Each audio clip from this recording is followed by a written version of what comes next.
CPIM-ന്റെയും ഇടതുപക്ഷത്തിന്റെയും വിശ്വാസ്യത തകർക്കാൻ ലക്ഷ്യമിട്ട് വീണ്ടും റെയ്ഡും കള്ളക്കഥകളുമായി ഇ ഡി വീണ്ടും കള്ളക്കഥ. അപ്പൊ ഇ ഡിയുടെ പത്രക്കുറിപ്പ് എന്നൊക്കെ പറഞ്ഞാൽ കള്ളക്കഥയാണ് പറയുന്നത്. അല്ല അന്തംകമ്മികളെ എന്റെ സംശയം എന്താ അറിയോ, ഇത് കള്ളക്കഥയാണെന്നാണ് നിങ്ങൾ കഷ്ടപ്പെട്ട് ദേശാഭിമാനിൽ എഴുതുന്നത്. എടോ, മെനയാന്നല്ലേ ഇ ഡി പത്രക്കുറിപ്പ് ഇറക്കിയത്. ഇന്നലെ 24 മണിക്കൂർ കഴിഞ്ഞു പോയില്ലേ. ഇതൊരു കള്ളക്കഥയാണെങ്കിൽ PB അംഗമായ, കഴിഞ്ഞ 10 വർഷം കേരളത്തെ അടക്കി ഭരിച്ച, അതിനു മുമ്പ് 15 വർഷം പാർട്ടിയുടെ സംസ്ഥാന സെക്രട്ടറിയായ, ഈ ലോകത്തിലെ തന്നെ ഏറ്റവും വലിയ കമ്മ്യൂണിസ്റ്റ് നേതാവ് എന്ന് അഹങ്കരിക്കുന്ന പിണറായി വിജയന്റെ മകൾ ഹവാല കടത്തുകാരിയാണ്. 20.05 കോടിയുടെ ഇടപാടുകൾ നടത്തിയ ആളാണ്.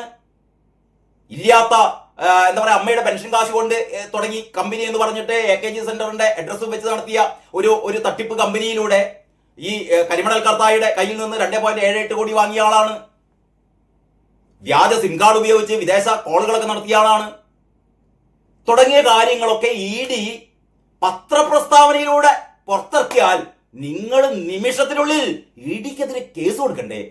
നിങ്ങൾക്ക് മാനമില്ല. അപ്പോ നിങ്ങൾ വെറുതെ ഈ പത്രത്തിൽ, ആൾക്കാർ വായിക്കാത്ത ഈ പത്രത്തില് എന്താണ് CPIM-ന്റെയും ഇടതുപക്ഷത്തിന്റെയും വിശ്വാസ്യത തകർക്കാൻ ലക്ഷ്യമിട്ട് വീണ്ടും റെയ്ഡും കള്ളക്കഥകളുമായി ഇ ഡി കള്ളക്കഥകളാണ് ഇ ഡി പ്രചരിപ്പിച്ചതെങ്കിൽ നിങ്ങൾ എന്തുകൊണ്ട് കേസ് കൊടുത്തില്ല? പറയടോ.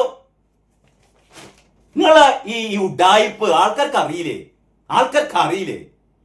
ഇനി ഒപ്പം BJP-യും കോൺഗ്രസും വലതുപക്ഷ മാധ്യമങ്ങളും ചേർന്നുള്ള വിചാരണയും, അതാണ് ഇപ്പൊ പ്രശ്നം.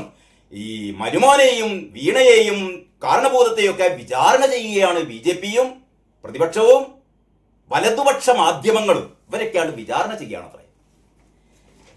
നമുക്ക് എന്താ പറയേണ്ടതല്ലേ. പിന്നെ വ്യാജ ആരോപണത്തിന്റെ പേരിൽ നേതാക്കളെ ചോദ്യം ചെയ്യാൻ നോട്ടീസ് അയച്ച് വിളിപ്പിക്കുകയാണ്.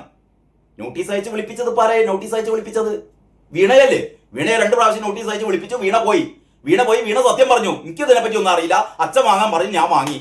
കരിമണൽക്കർത്ത് അങ്ങോട്ടേക്ക് തന്നു, ഞാൻ വാങ്ങി. ഇത്രയേ ഉള്ളൂ എന്നാണ് വീണ പറഞ്ഞത്.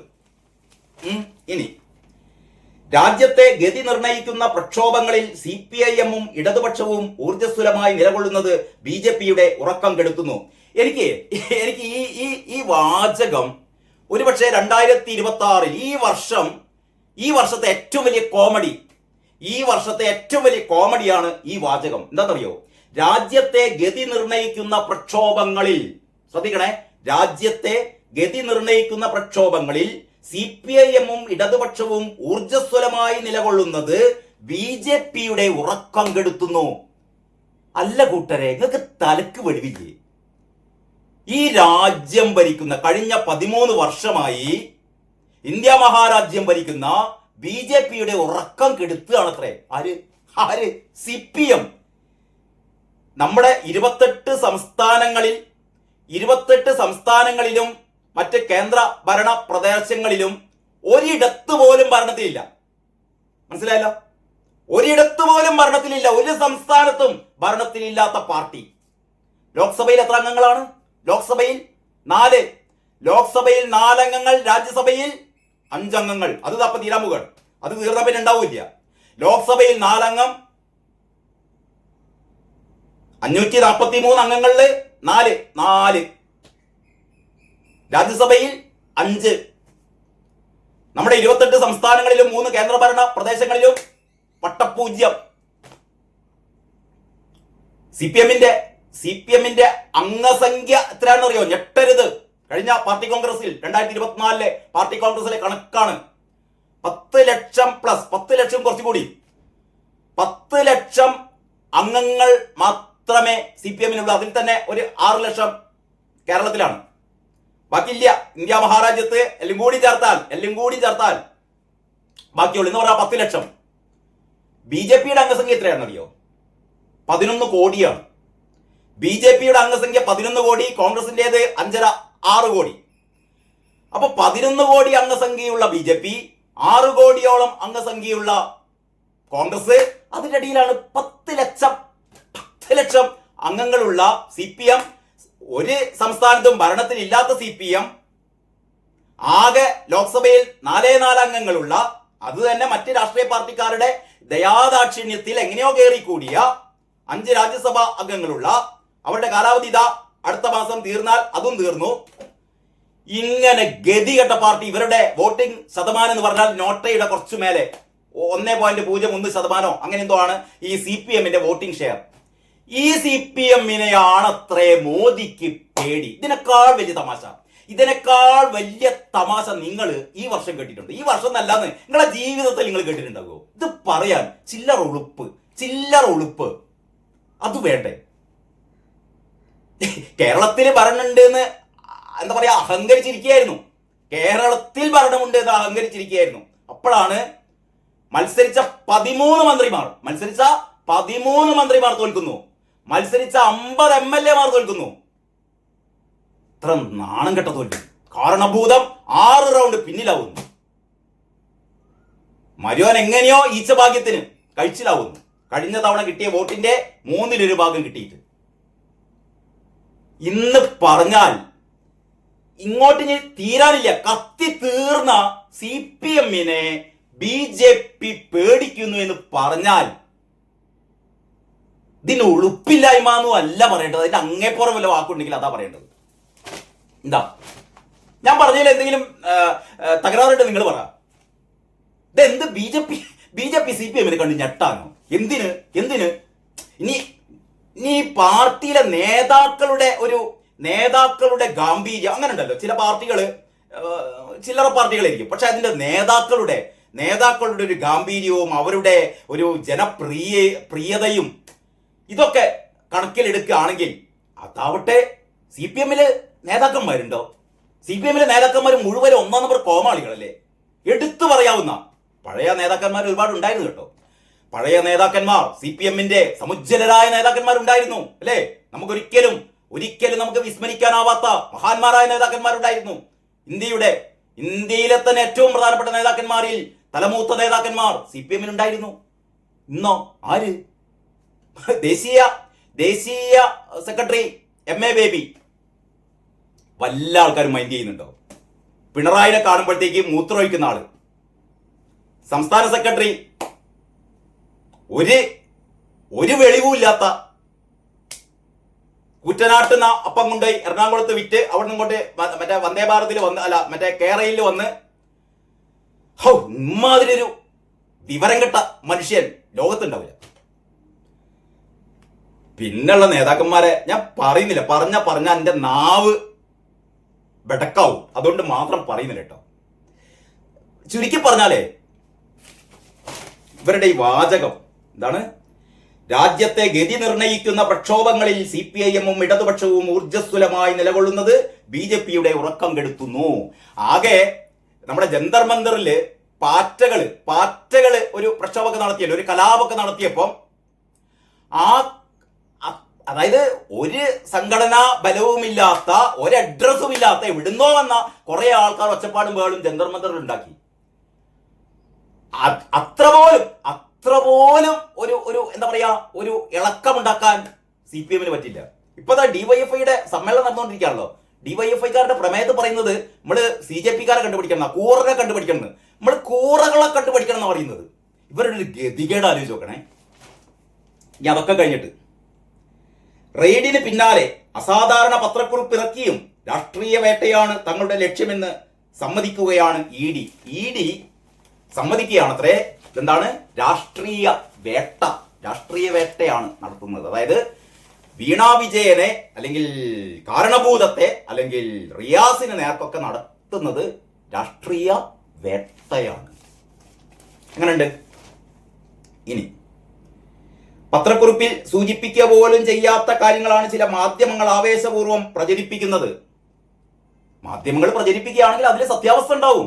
അല്ലെങ്കിൽ മാധ്യമത്തിനെതിരെ കേസ് കൊടുക്കട്ടെ. ഇപ്പം റിയാസ് പറയുന്നത് മനോരമക്കെതിരെ കേസ് കൊടുക്കുന്നതാണ്. കേസ് കൊടുക്കട്ടെ. ഇവരെ കേസൊക്കെ എവിടെ എത്തും നമുക്കറിയാലോ. കേസൊക്കെ സ്വപ്ന സുരേഷ് പറഞ്ഞ കാര്യങ്ങൾ അതൊക്കെ ഒന്ന് റീവൈൻഡ് ചെയ്ത് നോക്കണം. സ്വപ്ന സുരേഷ് കൊടുത്ത 164 സ്റ്റേറ്റ്മെന്റുകൾ ഇപ്പോഴല്ല നമ്മുടെ ഈ വിദേശത്തേക്ക് കടത്തിയ കാര്യങ്ങളൊക്കെ ഇപ്പോഴല്ല അറിയുന്നത്. സ്വപ്ന സുരേഷ് എന്ന് പറഞ്ഞിട്ടുണ്ട് ഇവിടുന്ന് ഡോളർ കടത്തിയതിനെ കുറിച്ച് അല്ലേ? പിണറായിയുടെ ഒരു ബാഗ് ദുബായിലേക്ക് അയച്ചതിനെ കുറിച്ച് എന്തൊക്കെ എന്തൊക്കെ കഥകൾ. 2.78 കോടി, എന്ത് 2.78 കോടി? ഇതിന്റെയൊക്കെ എന്താ പറയാ, 1000 മടങ്ങ് കൊള്ളയാണ് ഇവിടെ നടത്തിയെന്ന് സ്വപ്ന സുരേഷ് പറഞ്ഞിരുന്നു. എന്താ സ്വപ്ന സുരേഷിനെതിരെ കേസ് കൊടുക്കാഞ്ഞത്? കാരണം കേസ് കൊടുത്തവർ കൊടുക്കും, അതുകൊണ്ട് കൊടുത്തില്ല. ഏതായാലും റിയാസ് പറയുന്നത് ഞാൻ കേസ് കൊടുക്കുന്ന പറയുന്നത്, കൊടുക്കട്ടെ, അപ്പൊ അറിയാലോ. ഇനി ഇത്തരം വ്യാജ സൃഷ്ടികൾ പടയ്ക്കാൻ സഹായിക്കുന്നതും ED ഉദ്യോഗസ്ഥർ തന്നെ. CMRL എക്സാലോജി കമ്പനികളുടെ ഇടപാടുകളിൽ 3 ഏജൻസികൾ അന്വേഷണം നടത്തിയിട്ടും ആരോപണങ്ങൾക്ക് തെളിവില്ലത്രേ. ഇവർക്ക് ഇനി എന്ത് തെളിവാ വേണ്ടത്? ആദ്യം വീണയുടെ പേര് ആദ്യമായിട്ട് പുറത്തു വരുന്നത്, കരിമണൽ കർത്തായുമായുള്ള ഈ അവിഹിത ഇടപാടിന്റെ കഥകൾ ആദ്യം പുറത്തു വരുന്നത് ഒരു ക്വാസി ജുഡീഷ്യൽ ബോഡിയായ ഇന്ററിം സെറ്റിൽമെന്റ് ബോർഡിന്റെ റിപ്പോർട്ടിലാണ്. അതെങ്ങനെ തെളിവില്ല അധിയാവുക? ഇവർക്കപ്പോൾ ജുഡീഷ്യറിലും വിശ്വാസമില്ലേ? അത് കഴിഞ്ഞിട്ട് ROC അന്വേഷിക്കുന്നു, അത് കഴിഞ്ഞിട്ട് SFIO അന്വേഷിക്കുന്നു. ഈ നാട്ടിലെ കോടതികളിൽ മുഴുവനും ഈ കേസ് അന്വേഷണം എന്താ പറയാ അവസാനിപ്പിക്കാൻ വേണ്ടിയിട്ട്, തടസ്സപ്പെടുത്താൻ വേണ്ടിയിട്ട് CMRL, ഇവിടുത്തെ KSIDC തുടങ്ങിയ ആൾക്കാർ മുഴുവനും വീണ ഉൾപ്പെടെ കോടതികളിൽ പോകുന്നു അന്വേഷണം തടസ്സപ്പെടുത്താൻ. ഇതിനൊക്കെ മറികടന്നുകൊണ്ടാണ് SFIO അവസാനത്തെ കുറ്റപത്രം സമർപ്പിക്കുന്നു. അത് കഴിഞ്ഞിട്ട് ED വന്നിരിക്കുന്നു.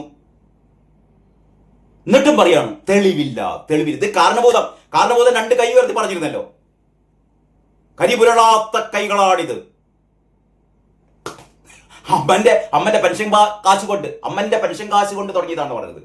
അപ്പോഴാണ് കരിമണൽ കർത്ത പറഞ്ഞത് അമ്മന്റെ പെൻഷൻ കാശ് കൊണ്ടൊന്നല്ല, എന്റെ ഭാര്യന്റെ അടുത്ത് നിന്നാണ് 50 ലക്ഷം കൊണ്ടുപോയത് കമ്പനി തുടങ്ങാൻ. ആ കമ്പനി പൂട്ടിയപ്പോഴാണ് ലേക്കർ ഇന്ത്യ എന്ന് പറഞ്ഞ വേറൊരു കമ്പനി, കോഴിക്കോട്ടുകാർക്ക് പോലും അറിയില്ല, ആ ഒരു സ്ഥാപനത്തില്, അതായത് 1ാം നിലയിൽ പ്രവർത്തിക്കുന്ന ലേക്കർ ഇന്ത്യ എന്ന് പറഞ്ഞ കടലാസില് പേരെഴുതി ഒട്ടിച്ചു വെച്ച ആ സ്ഥാപനത്തിന്റെ താഴെ ഷോപ്പ് നടത്തുന്ന 10 വർഷമായി ഷോപ്പ് നടത്തുന്ന ആൾക്കാർക്ക് പോലും അറിയില്ല അവിടെ എന്താ സംഭവം നടക്കുന്നത്. ആ തുറക്കൽ പോലും ഇല്ലാന്ന് ആ വാടക കൊടുത്ത ആൾ പോലും പറയുന്നു. അതിന്റെ 16 ലക്ഷത്തിന്റെ എന്താ പറയാ ബാങ്ക് അക്കൗണ്ടാണ് ED മരവിപ്പിച്ചത്.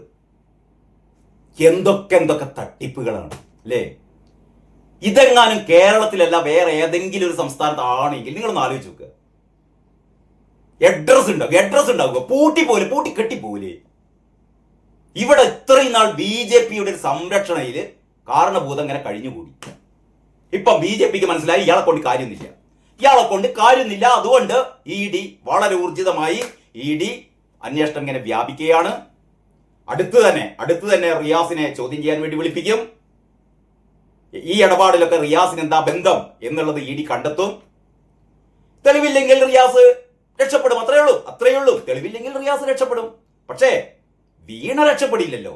കാരണം ഈ കയ്യെഴുത്ത് ഇന്നലെ ഏറ്റവും വലിയ രസം, റിപ്പോർട്ടർ ടിവിയില് നമ്മുടെ ഡോക്ടർ അരുൺ വാദിക്കുന്നത്, എനിക്കൊരു അഭ്യർത്ഥന എന്താണെന്നറിയോ, വീണ കേസ് കൊടുക്കുകയാണെങ്കിൽ അരുണിനെ എന്ത് ചെയ്യുന്നറിയാം, അരുണിനെ അഭിഭാഷകനായി നിയമിക്കണം. അരുൺ പറയുന്നത് എന്താന്ന് വെച്ചാൽ ഇതിലൊന്നും ഒരു തെളിവില്ല. ED പറയുന്നത് മുഴുവൻ കള്ളത്തരാണ്. മൂപ്പര് പറയുന്നത് എന്താ വെച്ചാൽ ഈ മെയ് മാസം 20, അതായത് ഇന്നലെ ഞാൻ ഒരു കോമഡി പറയുകയാണെ, ദേശാഭിമാനി പറയുമ്പോൾ ദേശാഭിമാനിയോട് കൂട്ടിക്കെട്ടാവുന്ന ഒരു സ്ഥാപനമാണല്ലോ നമ്മുടെ റിപ്പോർട്ടർ TV. അതിലെ തോന്നിയാസങ്ങളും കൂടി നിങ്ങളൊന്നും അറിയണമല്ലോ. ഇപ്പം നമ്മൾ 10-12 ലൈവായ ചാനലുകൾ ഉള്ളത് കൊണ്ട് നിങ്ങളെല്ലാം കാണുന്നില്ല. അതുകൊണ്ടാണ് ഞാനത് പറയുന്നത്. ബഹുരസായിരുന്നു ഇന്നലത്തെ ചർച്ച. അതായത് അരുണി കാര്യങ്ങൾ ഇങ്ങനെ പറയുമ്പോൾ മാധുവിന് ചിരി പൊട്ടിയിട്ട് വയ്യ എന്ന് പറഞ്ഞ ഇയാളെ വിഡ്ഢിത്തം. ഈ സീനിയറായ ആളല്ലേ, എന്താ ചെയ്യാ? മറ്റേ സ്മൃതിയാകെ ഇങ്ങനെ കിളിവായ മട്ടിലിരിക്കുന്നു. PR സുനിലിനും ഇടക്കിടക്ക് ഇങ്ങനെ ചിരി പൊട്ടുന്നുണ്ട്. മാധുവിന്റെ മുഖത്ത് വളരെ പ്രകടമാണ് ഇയാളുടെ പുച്ഛമ.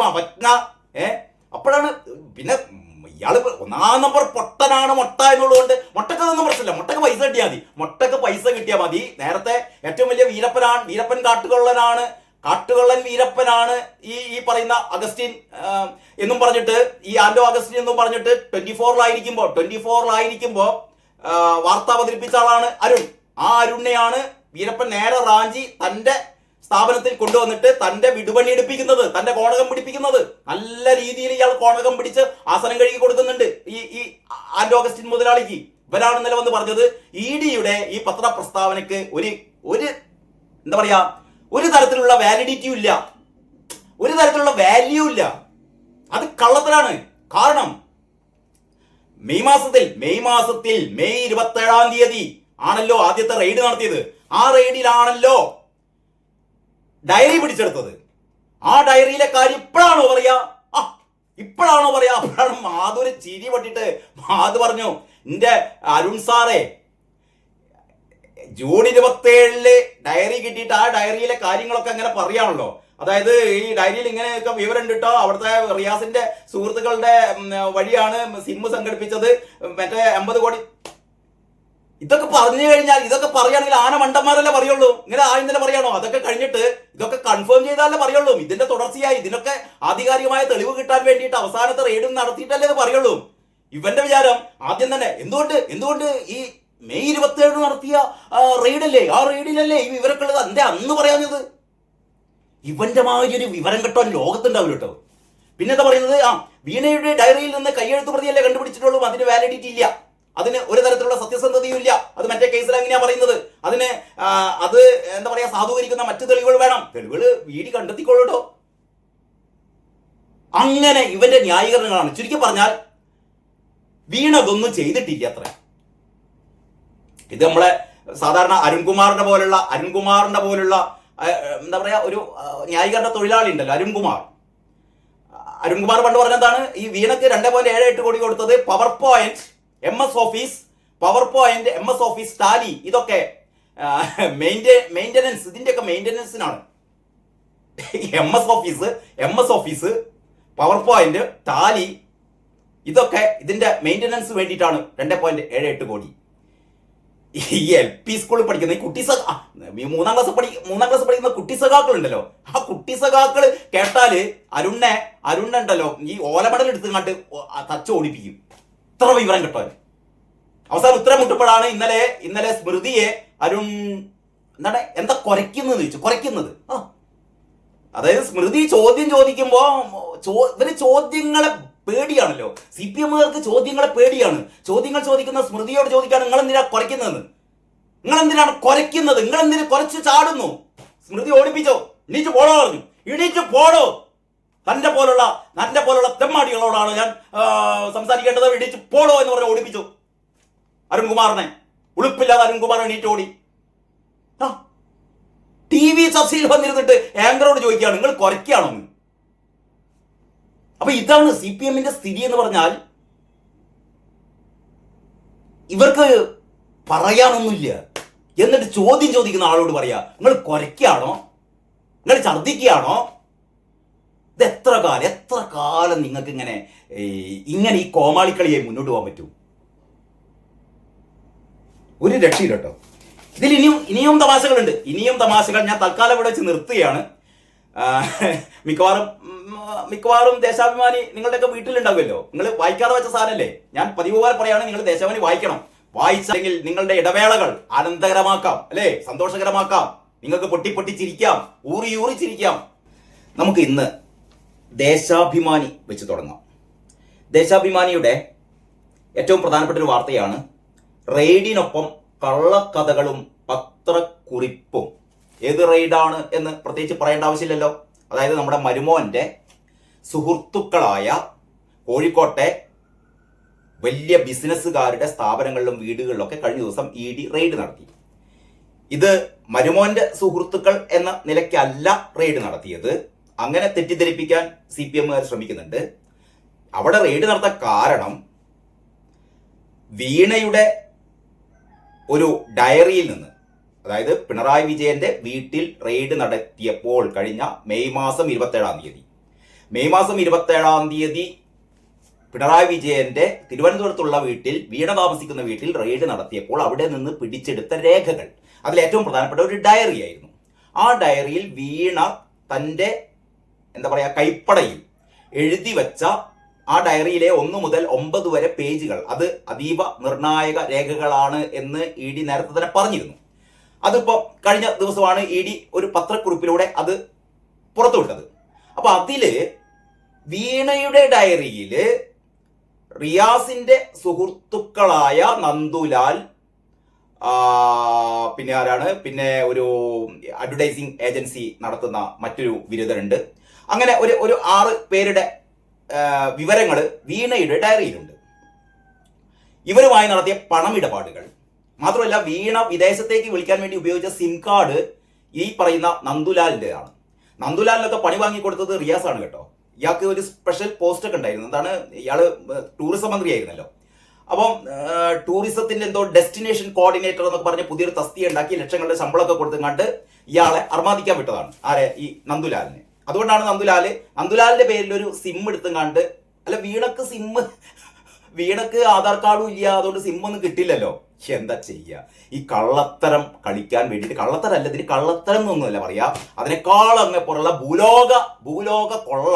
ഭൂലോക കൊള്ള നടത്താൻ വേണ്ടിയിട്ട് റിയാസിന്റെ സുഹൃത്തുക്കളെ ഇരകളാക്കി എന്ന് പറഞ്ഞുകൂടാ.